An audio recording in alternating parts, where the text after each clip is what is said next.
Welcome students. Last લેક્ચરની અંદર આપણે માદા પ્રજનન તંત્રના અભ્યાસની શરૂઆત કરી હતી અને માદા પ્રજનન તંત્રના અભ્યાસની અંદર આપણે અંડવાહિની વિશે ભણી ગયા હતા કે ભાઈ અંડવાહિની ત્રણ ભાગ ધરાવે: ફેલોપિયન નલિકા, અંડવાહિની નિવાપ, ત્યાર પછી એમ્પ્યુલા કે જ્યાં ફલનની ઘટના થાય, તુંબિકા, અને ત્યાર પછીનો ભાગ જેને આપણે બોલતા હતા ઇસ્થમોસ. બરાબર છે? તો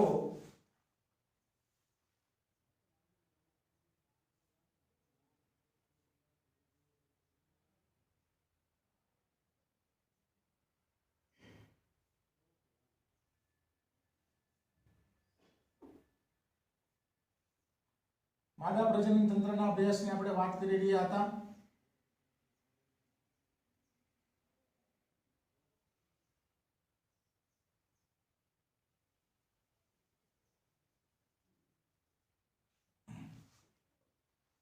અંડપિંડ, અંડવાહિની, એની ચર્ચા આપણે જે છે લાસ્ટ લેક્ચરમાં જે છે ઓલરેડી કરી ચૂક્યા છીએ.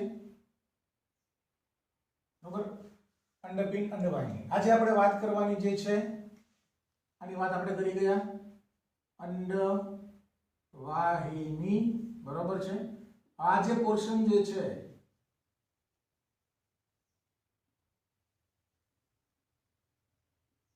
અને આપણે બોલશું ગર્ભાશય એટલે કે યુટ્રસ.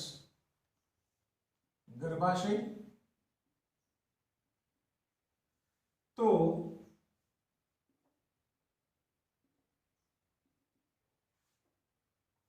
ગર્ભાશય જે છે આમ જોવા જાવ તો ત્રણ ભાગ ધરાવે જે છે. આ જે પોર્શન જે છે, ત્રણ ભાગની વાત કરું છું. આ જે પોર્શન જે છે નંબર 1, આમ તો બે ભાગ ધરાવે છે. પ્રથમ નંબરનો જે પોર્શન જે છે ઉપરનો પહોળો ભાગ, બરોબર છે? ગર્ભાશયનો ઉપરનો પહોળો ભાગ, એને બોલવામાં આવે છે ફંડસ. ફંડસ અથવા તો આપણે બોલશું મુખ્ય દેહ. અને ત્યાર પછીનો આ જે સાંકડો પોર્શન જે છે, અહીંયાનો પોર્શન, આ જે સાંકડો ભાગ જે છે, આગળ તરફનો સાંકડો ભાગ, જેને બોલવામાં આવે છે સર્વિક્સ. બરાબર? સર્વિક્સ અથવા આપણે બોલશું ગ્રીવા પોર્શન. બરાબર? સાંકડો ભાગ એને આપણે બોલશું સર્વિક્સ એટલે કે ગ્રીવા. તો ગર્ભાશય આમ જો તો મુખ્યત્વે બે ભાગ ધરાવે છે. પહોળો ભાગ એને આપણે બોલશું ફંડસ અથવા તો મુખ્ય દેહ, અને ત્યાર પછીનો સાંકડો ભાગ એને આપણે બોલશું સર્વિક્સ અથવા તો ગ્રીવા. અને ત્યાર પછીનો આ જે પોર્શન જે છે આને બોલવામાં આવે છે યોનિ માર્ગ એટલે કે વજાઇના. યોનિ માર્ગ એટલે કે વજાઇના. તો ગર્ભાશયની મુખ્યત્વે આપણે વાત કરવાની છે કે ભાઈ ગર્ભાશયની અંદર બે ભાગ મેં તમને કીધા. આ જે પોર્શન જેને આપણે બોલશું ફંડસ મુખ્ય દેહ, ત્યાર પછીનો સાંકડો ભાગ જેને આપણે બોલશું સર્વિક્સ એટલે કે ગ્રીવા. અને ગ્રીવા જે છે ક્યાં ખુલે છે? તો ગ્રીવા જે છે વજાઇના એટલે કે યોનિ માર્ગની અંદર જે છે એ ખુલે છે. હવે ગર્ભાશયની દિવાલ જે છે એ ટોટલ 3 સ્તરની બનેલી છે. ગર્ભાશયની દિવાલ જે છે ટોટલ 3 સ્તરની બનેલી છે. 3 સ્તરના અભ્યાસ આજે આપણે કરવાનો છે. તો કે ગર્ભાશયની દિવાલ ટોટલ 3 સ્તરની બનેલી. અંદરનું સ્તર, સૌથી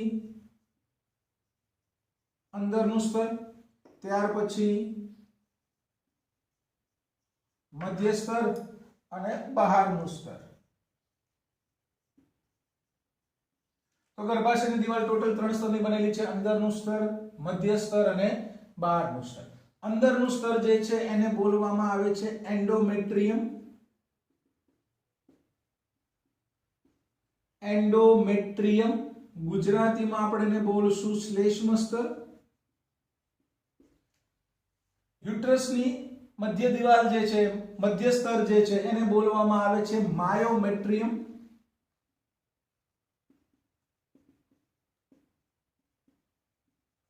માયોમેટ્રિયમ ગુજરાતીમાં આપણે એને બોલશું સ્નાયુ સ્તર.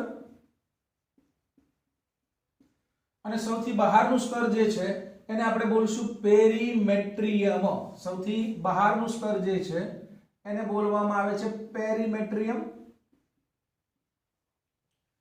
લસી સ્તર. તો ટોટલ ત્રણ સ્તરની આ વાત છે. સૌથી અંદરનું સ્તર એને આપણે બોલશું એન્ડોમેટ્રિયમ, ધેટ ઇઝ શ્લેષ્મ સ્તર. ત્યાર પછીનું મધ્ય સ્તર જેને આપણે બોલશું માયોમેટ્રિયમ, સ્નાયુ સ્તર. અને બહારનું સ્તર જેને આપણે બોલશું પેરીમેટ્રિયમ એટલે કે લસી સ્તર. તો યુટ્રસની દિવાલ જે છે ટોટલ ત્રણ સ્તરની બનેલી છે. અંદરથી તમે બહાર તરફ જશો તો અંદરનું સ્તર જે છે એ થશે એન્ડોમેટ્રિયમ, ધેટ ઇઝ શ્લેષ્મ સ્તર. મધ્ય સ્તરનું નામ થશે માયોમેટ્રિયમ એટલે કે સ્નાયુ સ્તર.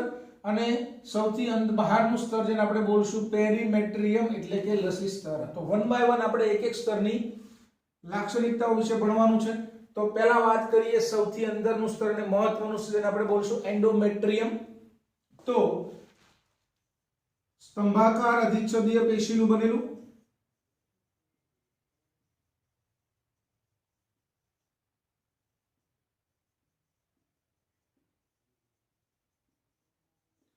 સ્તંભાકાર અધિચ્છદીય પેશીનું બનેલું. અને યાદ રાખજો અંડકોષનું શુક્રકોષ વડે ફલન થાય, ફલિતાંડ બને અને ફલિતાંડ બન્યા પછી ગર્ભનું સ્થાપન જે છે એ ગર્ભાશયના એન્ડોમેટ્રિયમની અંદર થાય છે. બરાબર છે? તો ખાસ યાદ રાખવાનું છે ફલિત અંડકોષનું સ્થાપન અંડકોષનું શુક્રકોષ વડે ફલન થાય, ફલિતાંડ બને અને ફલિતાંડ બન્યા પછી ફલિત અંડકોષનું સ્થાપન એટલે હું તમને કહું છું અંડકોષનું શુક્રકોષ વડે ફલન થાય, ફલિતાંડ બને, ફલિતાંડમાંથી પછી આગળ જતા ગર્ભકોષ્ઠ કોથળીનું નિર્માણ થાય. આગળ આપણે ભણશું. તો ફલિત અંડકોષનું સ્થાપન એટલે કે ગર્ભકોષ કોથળીનું સ્થાપન જે છે એ અહીં થાય છે મતલબ એન્ડોમેટ્રિયમની અંદર ફલિત ગર્ભાશયનું સ્થાપન થશે. અને નેક્સ્ટ ફલન ન થાય, જો અંડકોષ બને અને ફલન ન થાય, શુક્રકોષ વડે અંડકોષનું ફલન ન થાય તો આ જે સ્તર જે છે દર 28 દિવસે જે છે એ આપણે સમજી લઈશું તૂટી પડે છે. અને આ પ્રોસેસને આપણે બોલશું મેન્સ્ટ્રુએશન એટલે કે ઋતુસ્ત્રાવની પ્રક્રિયા જે છે એ થશે. બરાબર છે? તો સૌથી અંદરનું સ્તર ઇટ ઇઝ એન્ડોમેટ્રિયમ. મધ્ય સ્તરની વાત કરીએ જેનું નામ છે માયોમેટ્રિયમ એટલે કે સ્નાયુ સ્તર. તો શેનું બનેલું છે? માયોમેટ્રિયમ જે છે એ અરેખિત સ્નાયુનું બનેલું.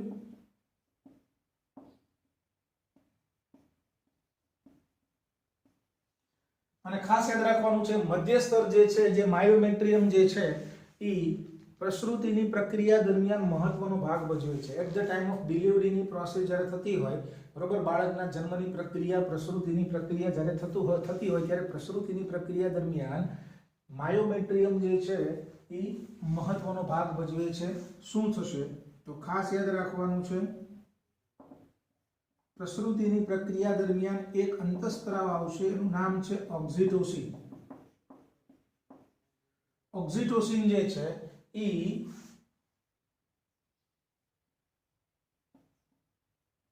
મધ્ય સ્તરમાં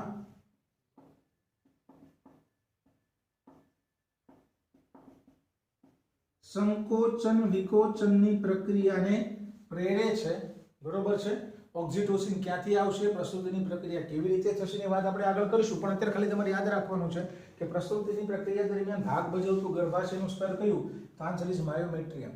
માયોમેટ્રિયમ જે છે અરેખી સ્નાયુ બનેલું છે અને પ્રસૂતિની પ્રક્રિયા દરમિયાન ઓક્સિટોસિન આવશે. આ ઓક્સિટોસિન માયોમેટ્રિયમની અંદર સંકોચન વિકોચનની પ્રક્રિયા કરાવશે, જેના કારણે બાળકના જન્મની પ્રક્રિયા જે છે સરળતાથી થશે. અને એનાથી ખાસ યાદ રાખવાનું નથી સૌથી બહારનું સ્તર આપણે બોલીશું પેરીમેટ્રિયમ અથવા તો લસી સ્તર. એટલે કોઈ ડિટેલમાં જવાની જરૂરિયાત નથી. બરોબર છે? તો ત્રણ વસ્તુ યાદ રાખવાની છે. ગર્ભાશયની દિવાલ ટોટલ 3 સ્તરની બનેલી છે: એન્ડોમેટ્રિયમ, માયોમેટ્રિયમ, પેરીમેટ્રિયમ. બરોબર છે? એની કેમ શીખ્યું? ગર્ભસ્થાપન જે છે એ એન્ડોમેટ્રિયમમાં થાય, શ્લેષ્મ સ્તરમાં થાય. તો આપણે કેમ શીખ્યું? યાદ રાખજો એન્ડોમેટ્રિયમની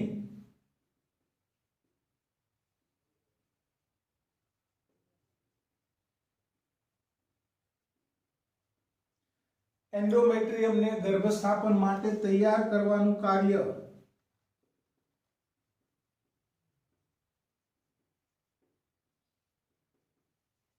એન્ડોમેટ્રિયમની અંદર ગર્ભસ્થાપન થઈ શકે એ માટે એન્ડોમેટ્રિયમની દિવાલ જે છે એ પુષ્કળ પ્રમાણમાં રુધિર કેશિકાયુક્ત બને જેથી ત્યાં ગર્ભનું સ્થાપન થઈ શકે. તો એન્ડોમેટ્રિયમને ગર્ભસ્થાપન માટે તૈયાર કરવાનું કાર્ય પ્રોજેસ્ટેરોનનું છે.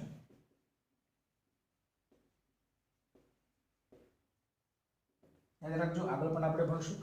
તો આજે આપણે ભણ્યા ગર્ભાશય. ગર્ભાશયની અંદર બે ભાગ, મુખ્ય ભાગને આપણે બોલશું ફંડસ, સાંકડા ભાગને આપણે બોલશું સર્વિક્સ, બરોબર, અને અથવા તો ગ્રીવા, અને પછી યોનિ માર્ગ એટલે કે વજાઇનાની અંદર જે છે ખુલશે. ગર્ભાશયની દિવાલ ટોટલ 3 સ્તરની બનેલી છે: એન્ડોમેટ્રિયમ, માયોમેટ્રિયમ અને પેરીમેટ્રિયમ, શ્લેષ્મ સ્તર, સ્નાયુ સ્તર અને લસી સ્તર. ચાલો નેક્સ્ટ હવે આપણે વાત કરશું ફાઇનલી, બરોબર, જે છે એ છે યોનિ મુખ, વુલ્વા અથવા તો માદાના બાહ્ય જનનાંગોની. બરોબર, તો બાહ્ય જનનાંગો,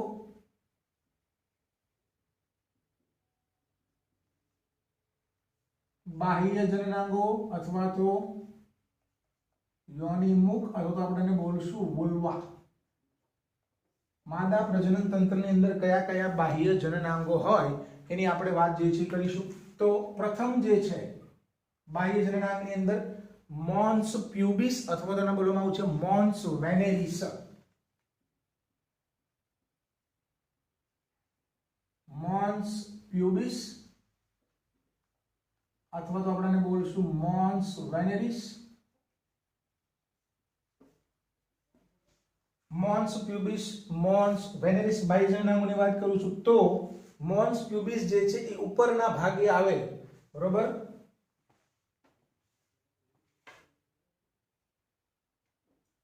આકૃતિ સાથે આપણે વાત કરીશું.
તો મોન્સ પ્યુબિસ શું છે?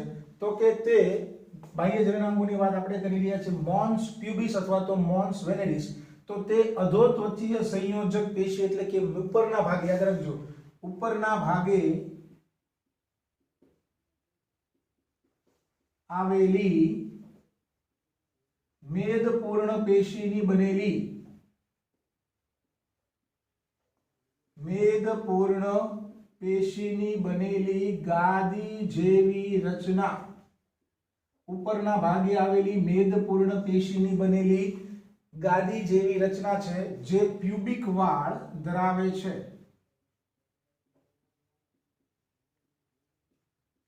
માદા પ્રજનન તંત્રની અંદર ઉપરના ભાગે આવેલી આ જે છે રચના જે છે એને બોલવામાં આવે છે સંયોજક પેશીની બનેલી, મેદપૂર્ણ પેશીની બનેલી ગાદી જેવી રચના, બરોબર છે, જે પ્યુબિક વાળ ધરાવે છે. આપણે બોલશું મોન્સ પ્યુબિસ અથવા તો મોન્સ વેનેરિસ. નંબર 1. નંબર 2, નંબર 2 જે છે એ છે મુખ્ય ભગોષ્ઠ.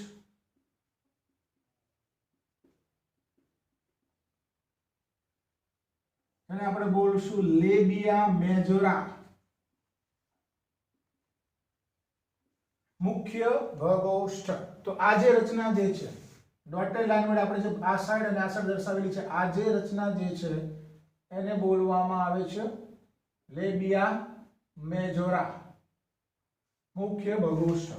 તો ખાસ એમસીક્યુ યાદ રાખવાનું છે, યોનિ મુખની દરેક બાજુએ ત્વચા અને ઉપત્વચીય પેશીના ઉપસેલા ભાગો વડે ઘેરાયેલી રચના. યોનિ મુખ,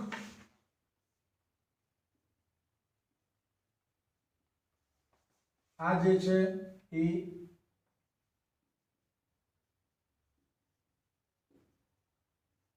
મૂત્રમાર્ગનું છિદ્ર, આ જે છે નીચે જે છે આપણે દર્શાવશું મળદ્વારનું છિદ્ર. તો મુખ્ય ભગોષ્ઠ શું છે? તો યોનિ મુખની દરેક બાજુએ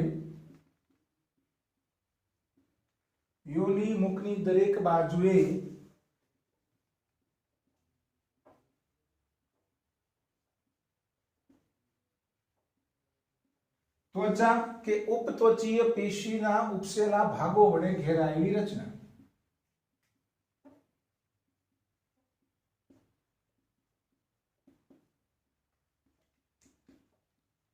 ભાગો વડે ઘેરાયેલ રચના છે.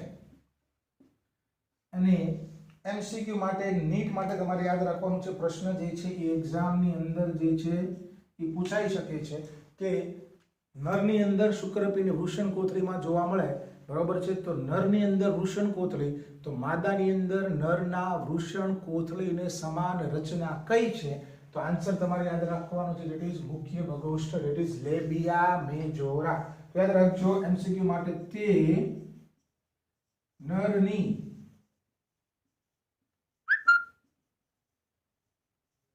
વૃષણ કોથળીને સમાન રચના છે. તે નરની અંદર જોવા મળતી વૃષણ કોથળીને સમાન રચના છે, ધેટ ઇઝ મુખ્ય ભગોષ્ઠ. નંબર 3 ની વાત કરીએ, ધેટ ઇઝ ગૌણ ભગોષ્ઠ, જેને આપણે બોલશું લેબિયા માઇનોરા.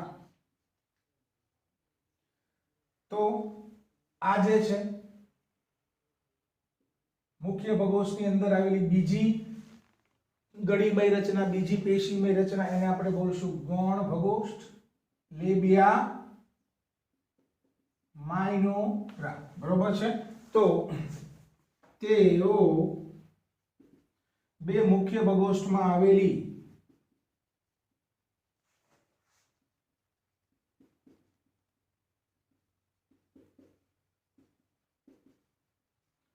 પેલી પાતળી ગળીમય રચના છે.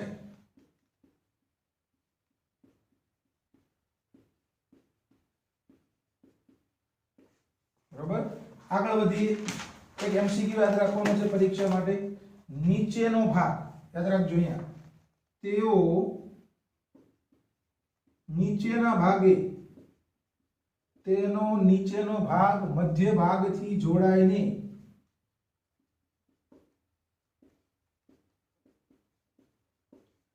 ગળીયુક્ત રચના બનાવે છે.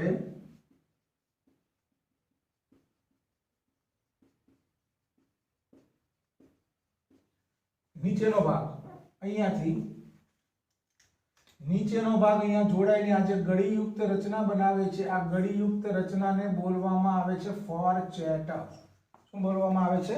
ફોરચેટ, જેને ફોરચેટ કહે છે. બરોબર. તો આ વાત છે કે ત્રીજા બાહ્ય જનનાંગની ગૌણ ભગોષ્ઠ, that is labia minora. Number 4 and very important, ભગશિશ્નિકા,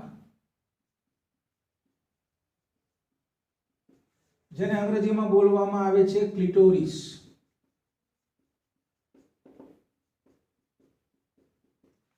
ભગશિશ્નિકા, ક્લિટોરિસ. તો what is ક્લિટોરિસ? તો નાની નળાકાર રચના,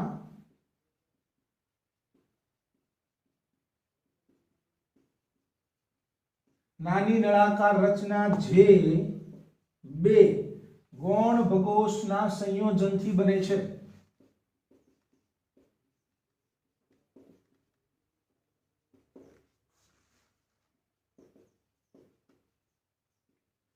નાની નળાકાર રચના અથવા તો આંગળી જેવી રચના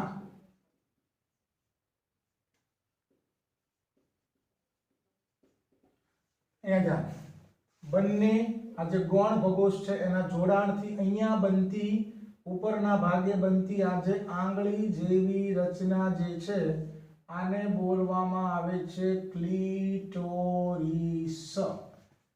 બરાબર, ક્લિટોરિસ. અને વેરી ઇમ્પોર્ટન્ટ, ક્લિટોરિસ જે છે એ ઉત્થાન પેશી ધરાવે છે. જે રીતે નરની અંદર ઇરેક્ટાઇલ ટિશ્યુ જોવા મળશે એ જ રીતે ક્લિટોરિસ પણ શું ધરાવે છે? ઉત્થાન પેશી ધરાવે છે, બરોબર. તો એક એમસીક્યુ પૂછાય છે, અહીં આપણે ભણીએ છીએ કે માદા પ્રજનન તંત્રની અંદર જોવા મળતી કઈ રચનાને નરના પેનિસ એટલે કે શિશ્નને સમાન ગણવામાં આવે છે? ધ આન્સર ઇઝ ભગશિશ્નિકા એટલે કે ક્લિટોરિસ. એમસીક્યુ યાદ રાખવાનું છે, તેને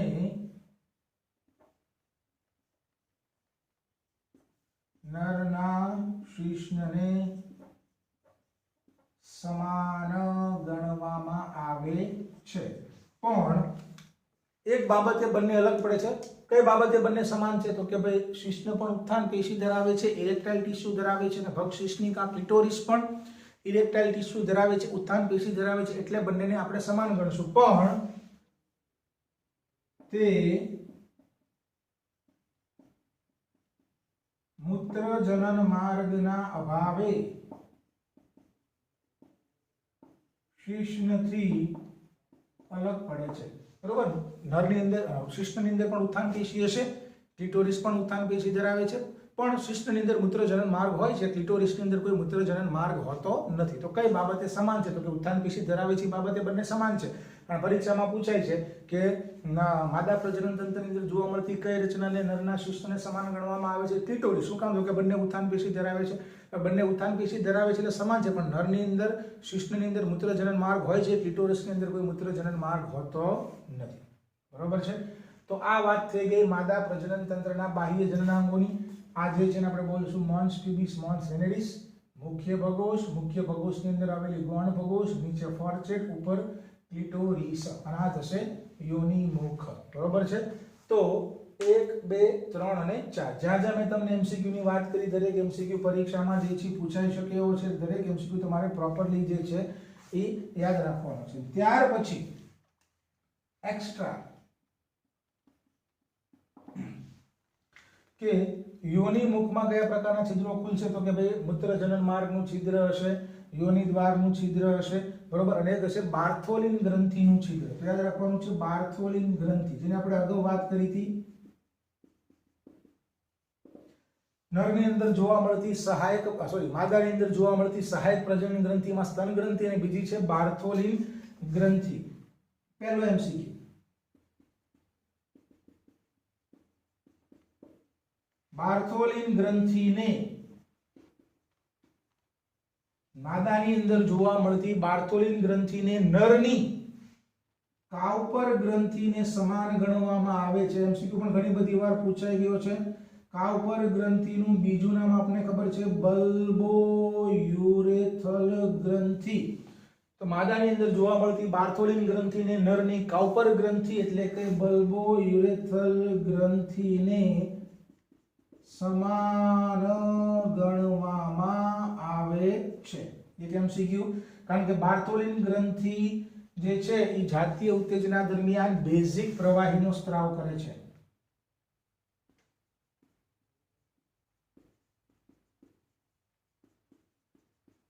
માદાની અંદર જાતીય ઉત્તેજના દરમિયાન બાર્થોલિન ગ્રંથિ બેઝિક